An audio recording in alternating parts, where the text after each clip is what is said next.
Hello, ladies and gentlemen, and welcome back to the Push to Pass F1 podcast. Today is our Japanese Grand Prix review. So today, what we're going to be doing is going over the Japanese Grand Prix weekend as a whole, giving our thoughts, talking about some of the topics, and rating our top 10 drivers from the point scorers. So, Reef, how are we doing today? I'm not bad, mate, not bad. Watch the race? Today awake for the race? I didn't stay awake for the race, no. I made it 10 laps. Solid effort. Better than China, wasn't it? No, China I made 12. Oh, right. It's such a stinker. It was a crap race. It was awful. Really boring. And I love Japan as well, so I was even more disappointed. I think Fred Vasseur made quite a good point where he said this year's literally going to be a qualifying championship. Did he? Yeah, he said. I think so. Either that or I've been baited by Twitter. But so, it's like, it seems to be a lot of the case of qualifyings are very important this year. Yeah, well, yeah. I can't say I blame him for saying that. So let's cast our minds back to Friday, and the first real talking point of the weekend was Jack Doohan having a very, very scary crash. Now that was in FP2, I want to say. Yeah, it was something like that. FP2. He hit the wall at 158 mile an hour, and the total G-force for the crash was the same of Max in Silverstone. Yeah, it was grim. Did you see the fan footage? I saw a few videos circulating on Twitter from like. Just looks so much worse. It looks like an F1 game crash. Yeah, it looks. A car should. As stupid as it sounds, a car should not. A car should not look that quick coming off a track. Yeah, it was. Well, I thought it was a car brake, but apparently, Doohan's just lost his mind. Yeah. So what initially came out was people were saying it looks like he's had like a puncture or some sort of suspension issue, but then I think Jolyon Palmer did some analysis for either F1 TV or the BBC or something like that, and he looked back on it and he said that from the onboard footage, Doohan had green lights on his like dash heads-up display thing, and that indicates that the DRS was open. And obviously turn 1 at Suzuka is quite flat and they brake really late, so to turn off the DRS it turns off automatically but when you brake. So clearly Doohan's tried to just absolutely send her into the first corner going flat out and lost the back end. Yeah, and to me that is just desperation. That's trying to get a good lap, trying to get a good feeling. Way too early. I saw somewhere that he said on the simulator he could do it flat out and he had no issues. Yeah, but then, like, if I was his press officer, I'm like, shut up. Like, don't say that. Just say, fair enough, I misjudged it. Yeah. We go again. It just doesn't help him at all, I don't think. It just stinks of a bit of desperation. Yeah, and it's desperation at the wrong time, really, isn't it? Yeah. But what I don't think helped was he didn't take part in FP1, did he? Because Hirakawa stepped in for him instead of Gasly, which I found weird. But then also I think that's just sort of the writing on the wall for Doohan, as in they don't trust him that much. And yeah, well, Hirakawa's now signed for Haas. Yeah, I did see that. So I think I saw a thing saying that he's got one less problem to think about, which is great. But Colapinto was testing at Monza the other day. Yeah, I also saw some footage of that. So. Yeah, as you said, the writing's on the wall. Within the next 2, I think he's gone. Well, we got Bahrain next, which we'll preview later on, and then Saudi Arabia. So do you reckon I think he'll do Bahrain and he'll be out for Saudi. Yeah. Because am I right in saying Colapinto's done Saudi before in an F1 car? No, he wouldn't have. Colapinto came in after Zandvoort last year, didn't he? And that would have been Zandvoort, Monza, Baku, Singapore, and then that sort of leg where they go South America and the Americas. Right, okay. Because Saudi last year was either round 2 or 3. Ah, I got it the wrong way. Never mind. But still, I think he's a goner. Colapinto would have done Jeddah. He would have done it in F2 last year. I think, yeah, he would have. And I don't think Doohan would have done Jeddah unless he stepped in for a random FP1 or something. Yeah. But yeah, I could see them sort of leaving Doohan in the car for Bahrain and maybe then looking at either Saudi or the next race, which is Miami, for Colapinto. Potentially Miami for that sort of American audience. I know Yeah. it's South America, but I know they like to do that. Yeah, it's sad to see, man. Yeah, nature of the beast, though. I mean, if Lawson's only getting 2 or 3, was it 2? I forgot already. 2, he did. Yeah, 2. So the next real talking point we can sort of take away from the weekend, in a weekend where not a lot happened, is qualifying. The weird, well, I'm not even going to call it weirdest. One of the most predictable yet shouldn't be predictable things happened with Liam Lawson out qualifying Yuki Tsunoda. Yeah. Liam Lawson P14, Yuki Tsunoda P15. I cannot say I'm surprised one bit. No. But when you look at where Verstappen and Hadjar were, then it was a disappointing qualifying session for both. Also, what a result for Hadjar. Hadjar, unreal. Really good. 0.6 off the pole. Yeah, it's really impressive. Which is mental in a V-Cup. I think he's going to grow on a lot of people. I think he's going to become everyone's like second favourite driver. Oh, 100%. He's given me the very much like... He's just a likeable driver, isn't he? Yeah, he's quite wholesome. I think that also comes the fact he is like a kid. Yeah, and I think it also comes from no one really had any expectation for him. No, it was so like last minute, him coming in. I think everyone just thought, oh yeah, he's probably going to struggle. And so far, Australia aside, he's done really well. I think even if you take Australia into fact, how well he's bounced back from that, Yeah. The results he's had in China and obviously this weekend, he's quietly putting himself in he's, don't get me wrong, it's not like they're comparable as of yet, but the level of the car, but he's performing pretty much nigh on the same as Kimi Antonelli. Yeah, because obviously Antonelli's going to be benefited by having that Mercedes, which is, it's not miles ahead of a car like a V-Car, because Mercedes don't genuinely look that quick, but if you look on the face of just performance, Hadjar's doing a hell of a job. Yeah, he is doing really well. And on the subject of Kimi Antonelli, he is one of 3 rookie drivers in F1 history to have 3 top 6s in his first 3 races. Is he? Do you know the other 2? No. Hamilton and Jackie Stewart. So he's in a good group. Yeah, to be fair, although he's had 2 quieter weekends where he hasn't had much to write home about. But yeah, but I think that's kind of a good thing for a rookie in his situation where he's got a car in which there's he needs to be in the top 7 every race, really, and that's what he's doing. Qualifying, he's a 10.5 off Russell. Then in the race, he finishes 1.5 seconds, just a bit more than a second behind him. So there's not really much more that they could ask him to do. And he's not crashing, which is what I thought was going to happen. Yeah, he's still it's still a bit raw, but we could, if he tries to, take the fight more to Russell, then we could see that, but not yet. I think, he's doing the right thing, keeping it steady.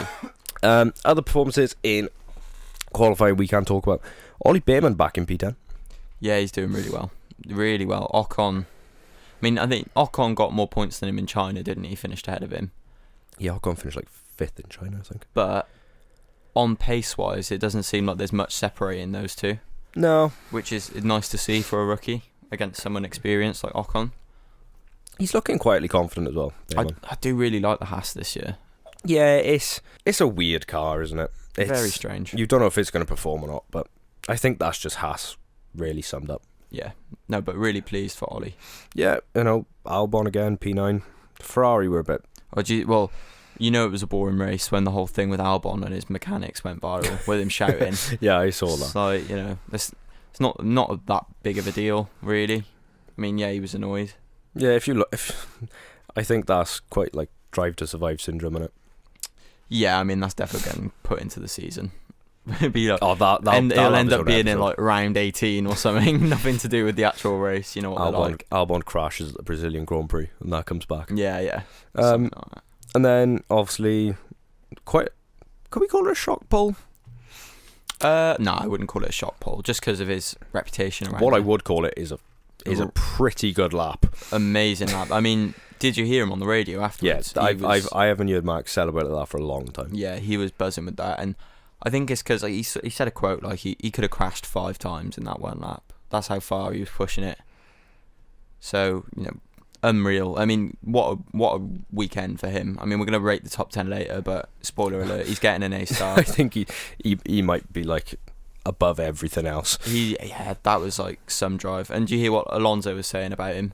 No, I did. I heard that Alonso was happy. Alonso said that. I mean, Alonso likes Max. So he said a few things about him before, but he said that was basically just a unreal lap, and he's comparing this season for Max like his season in 2012 with the Ferrari against Vettel. Yeah, where he shouldn't be there, but yeah, he doesn't necessarily have the car to fight, but he's going to take it down to the wire, and I wouldn't be surprised if that's the case. I mean, he's 1 point off Norris now in the table, so are we?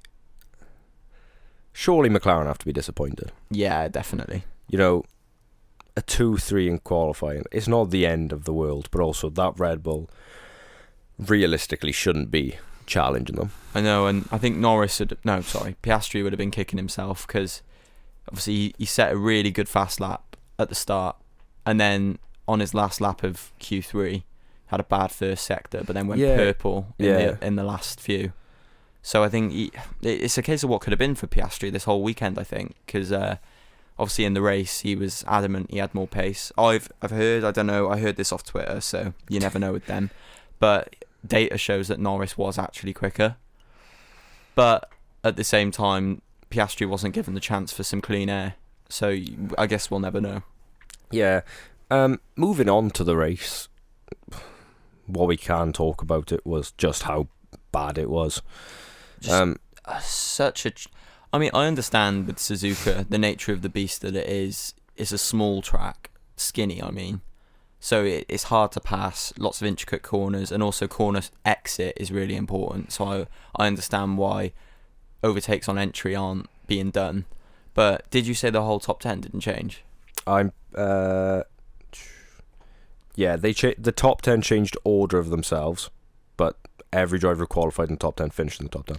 Yeah, and obviously the top 3 stayed the same. So it's just a bit crap, really. It's not what you want.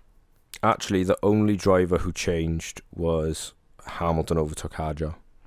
We've got a really good season now, stepping up. Obviously, the McLarens are the clear best car, but for reasons we've said before, they're not necessarily the best team because of the way that the situation is with the 2 first drivers and stuff. So it's going to be a really tight championship battle. You don't necessarily want races like this. There's more potential in this championship than boring follow the leader races. Yeah. I think a great point that I've seen over the weekend, I can't remember who made it originally, I think it was over on Twitter again, it almost feels like F1 has got too quick for its own good, to the point where tracks like, we look at China and we look at obviously Suzuka, there's a lot of medium speed corners, there's not many heavy braking zones, and you look back at like 2000s, 2010s, cars are having to brake for those corners, but even turn 1 now in Suzuka is pretty much flat out. Yeah, near enough. I mean, a little let off and a dab of the brake and then they're in. It's just... It's impressive, and it's impressive what... I think there's 2 types of F1 fans. You've got the fans that are there for pure racing, want wheel-to-wheel action, and then you've got like the fans that are into like the mechanics and how good can the cars actually be. And at the moment, the regs are catered towards that sort of mechanical side. I'm hoping the new regs, obviously they're making the cars a lot smaller, and obviously with all the wings and the flex and stuff, that's going towards more, hopefully, racing action, because I think that's what the championship needs. Yeah, you can't really pin the blame on Suzuka for having a bad race like this, because it's not really Suzuka's fault. Like, the one thing I would have said that I would have liked to see on the track was a second DRS zone, because the only DRS zone is down the start-finish straight, and that's off the back of a chicane, which is, if you get a bad run off of it, you're not overtaking. But like we saw with Piastri was between 8 and 7 tenths, and by the time he'd get to the first corner and sort of the end of the DRS zone, he was only making up 1, 2, maybe 2.5 tenths. Yeah. It's like, I don't know where they could put an extra DRS zone in. Obviously, you don't really want to put a DRS zone going into 130R, because that would be chaos. Yeah, no. Yeah, you don't want that. But the problem is, you've got cars the size of bloody double-decker buses. You're not going to have good racing with cars that big. And yeah, you can say the power, but the power is not necessarily the issue, really. I think it is the size of the cars. Yeah, they've like a car at Suzuka takes up half the track minimum. Yeah, just a bit smaller, please. Also, I've got beef with Pirelli. Why is that? Because they brought the wrong tyre range. Did they? Well, did you not see, like, the tyres barely degraded? Like, that probably could have been a zero-stop race, if it was allowed. Crikey. They bought the, I think, C2 to C4, and people were like, they should have bought the C1. I hate this C nonsense. Why can't we have, like, a Hypersoft back? Yeah, bring them back. Like, if Pirelli is so set on using C1, 2, 3, 4, 5, bring all 5, but just give them different names. Give them the names that we all know. Yeah, soft, medium, hard, hyper soft. Yeah, I remember like ultra soft, super soft. Yeah. The hyper soft, which only lasted about 2 laps. Yeah, they just bang them in for a quality lap, weren't they? But they were mint on Monaco though. Yeah, I know. And yeah, as we've said, Suzuka bit meh. There's honestly not too much to report on. Everything that the sort of the narratives going into it have just played out, really. Max is extracting a lot from that car. He won.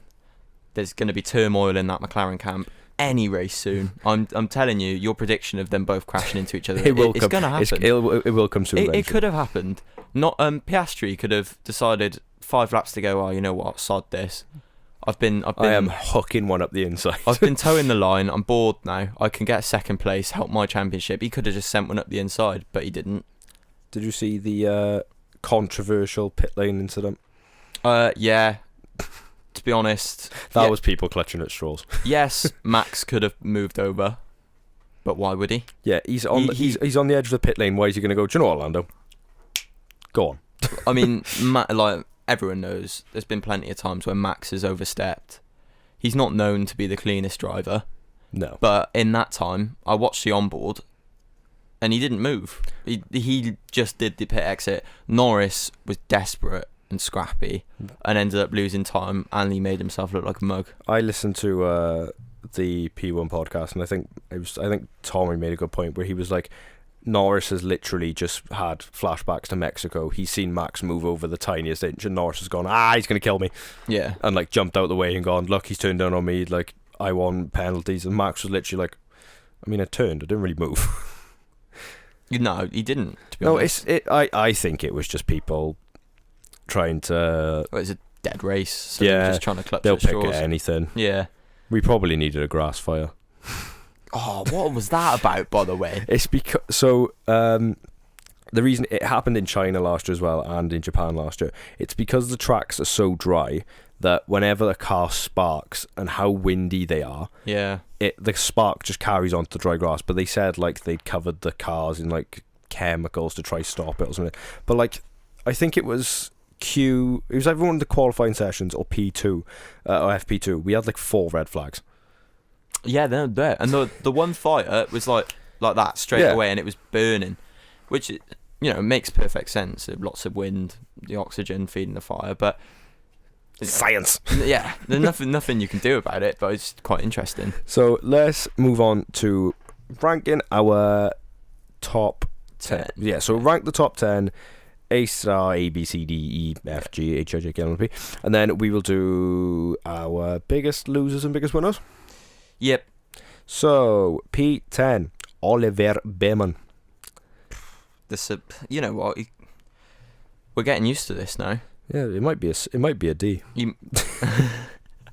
No, I think I'll put it as a B, purely because it would be an A, but because of the nature of the race and not many overtakes happened, all he had to kind of do was just stay out of trouble. So I'll put it as a B, but it's still an impressive race. Yeah, it's like a B plus, isn't it? Yeah. His qualifying performance, fair play to him to get. It's like his teammate qualified 18th, so fair play to him for getting through. But also he didn't really come under much challenge in the race. But yeah, like we spoke earlier, Behrman's showing us some good signs. Yeah, he's quietly showing us some excitement in quite a bad car. P9, Alexander Albon. Same again, really. Yeah, B. if anything, is probably a bit lower than he would have liked. I think he thought that they could get more out of that race going off the radio. Yeah, like I think he probably would have wanted to get Hadjar. Yeah, or like maybe just put more pressure on Hadjar. Yeah. I'll give it a B as well. Maybe a C actually. His race engineer will give him a D. Yeah, we'll go for a C. Isaac Hadjar, P8. That's an A star potentially. Just because of the qualifying performance. Yeah, Ace qualified 7th, finished 8th. He had Hamilton behind, so I sort of expected. I'll give him an A. Yeah. Hamilton, P8, P7. I'm gonna go with a C. Yeah, It's not what he wants, is it? Look, he's in the points. It's not horrific, but it's not also like Leclerc was quite quietly and quite comfortably like best of the rest. Yeah, and he finished 13 seconds back from Leclerc. This Hamilton Ferrari dealio is weird. It's odd. I'm still not quite used to it.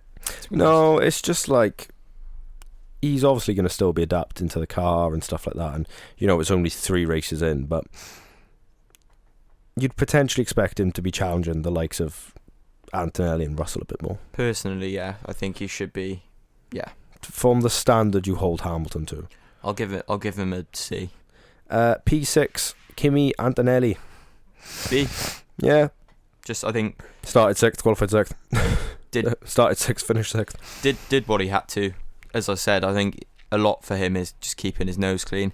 I mean, he was really close to Russell in the end, so I think that's just a really positive sign. If anything, that's an A probably, because he didn't get dropped. Yeah. Just 1.3 back. Like there's so many positive signs for Mercedes this year, I think. Yeah, definitely. P5 Jorge Russell. A little slower this weekend, but you could possibly say you can definitely say that's the car. Yeah, he only finished 1.3 off Leclerc in 4th. A B. And to be fair, he was 3/10 from being on the front row. Yeah. Yeah, I'd give him a B. P4 Charles Leclerc. It's a good drive from Charles. I'd give him an A. Yeah. I don't think a Ferrari, in my opinion, the Ferraris are comfortably 4th best. And I think they should be not 4th, 3rd best, and they should be behind the both Mercedes. So look, Leclerc qualified up there and stayed there. He fell away from the leaders, but that's sort of expected, so you can't really complain about that. I know, and it's just I do not think about Charles Leclerc anymore. No, he's just sad. He's kind of just disappearing off into the F1 doldrums. Just he's just there. Well, what could help Ferrari is, did you hear Christian Horner after the race saying that at round 9, which is the Barcelona Spanish Grand Prix, we're meant to have a new set of, he's called it a new set of regulations. It's the front wing. Yes, the flexi wing thing, the technical directive. I don't know. Is that going to help Ferrari? I have no idea. I know the main people it's going to hinder is McLaren. Yeah, it's sort of Christian Horner going, McLaren are quick. Yeah. Tell them off. I knew Red Bull were the ones who... Yeah, so that helps Max. If Max can stay within 10 points of Norris by the time the new regs are in, the little change, then, that's just a disaster from McLaren. But anyway. P3 Oscar Piastri. I think he'll be frustrated with that. Yeah. I think he had the pace to get pole, messed up Sector 1, and then probably had the pace to challenge, maybe had the pace to challenge Max. I'll put it as a C. I really want to give him a B, but I don't think I can. You can give him a B. I'll give him a B. I think he showed real pace in qualifying, and arguably if he'd just kept his Sector 1 in Q3 a bit cleaner, he probably would have been on the front row and then won the race. I gave him a C because I think on that Sector 1 he was 2/10 down. He proper cocked it up. It's not like a small mistake, is it? Yeah, so that's why I gave him a C, purely because I think everyone, including me, falls into the habit now of still judging him as the new guy. Yeah, and he's not anymore. I think Oscar's sort of grown out of you can't really baby him anymore. He's so that's why I gave him a C. P2 Lando Norris. Because of the pit exit thing, I'm going to put it as a C. as harsh though. Actually, I don't know. Qualifying, he was less than 100. He was 100th off pole position. Yeah, but I think that was Finished 1.4. That was more Max being good than Norris being good. Yeah. But I think it's just the pit exit thing really confused me because he lost a load of time with that. Yeah, I'll give him a B though. I'll give him a B. Max Verstappen. A star. Yeah. That was one of the best weekends I've seen from Max in probably a while. Yeah, I think having a slightly worse car, it happens with everyone. Everyone likes an underdog. Having a slightly worse car is doing him great favours with the fans because he's always been a brilliant driver, and now he can really showcase it to everyone. Oh, he is the best driver in Formula 1 at the moment. Oh yeah, has been for a while. To be fair. But I think people are now appreciating it because they can't just go, well, it's the car. Yeah. Your biggest loser? Ooh, my biggest loser is Carlos Sainz. Funny enough, I was just looking at that. Lance Stroll. Fair enough. I mean, Alonso finished P11, he finished P20. Talk about kicking a man when he's down. No. Hey, he's gone through his purple patch. I can go back to it now. Yeah, true. Your biggest winner? My biggest winner is Max Verstappen. Oh, I was gonna go Isaac Hadjar. Fair enough. But yeah, I can sort of give it to Max. Max purely because 1 point off the championship. That's a big win. How has Liam Lawson gone from being a number 2 driver at Red Bull to being a number 2 driver at VCO? Harsh. What is life? So that was it for our Japanese Grand Prix preview. I'm sorry that the race was horrific. Blame Formula 1 management and tell the FIA to give us new cars, and then we might get some good racing. But we hope you have enjoyed. Don't forget to rate us 5 stars if you're on Spotify. If you're on YouTube, drop us a like and a subscribe. It massively helps. I've been Max. And I've been Reef. And this has been the Push to Pass F1 podcast.